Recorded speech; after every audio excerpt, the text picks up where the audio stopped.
جی السلام علیکم دوستو، اللہ پاک کا شکر ہے، اللہ پاک کی مہربانی ہے کہ آج موسم بہت اچھا ہوا ہے، بارش ہوئی ہے جس کے ساتھ بہت ساری جو ہے نا ہمیں فائدے حاصل ہونے ہیں، بہت ساری بیماریاں ختم ہونی ہیں، کیونکہ یہ بچے خاص طور پہ چھوٹے بچے جو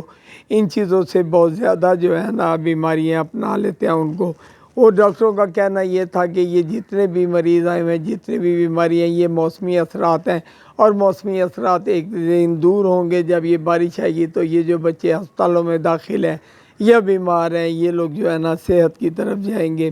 اور آپ دیکھیں کہ اس وقت جو درختوں پہ بارش ہوئی ہے اسے درختوں کے پتے دھل گئے ہیں جس کا بہت فائدہ ہے۔ اس کے علاوہ فصلیں جو ہماری تھی وہ بھی بارش کی وجہ سے یا پانی کی وجہ سے خراب ہو رہی تھی وہ بھی اب بچ جائیں گی، بہتری ہو جائے گی، اور اچھے اچھے فروٹ بھی آئے ہوئے ہیں۔ یہ فروٹ کھائیے، اس موسم کو انجوائے کریں اور اپنی صحت کا خاص خیال رکھیں۔ جی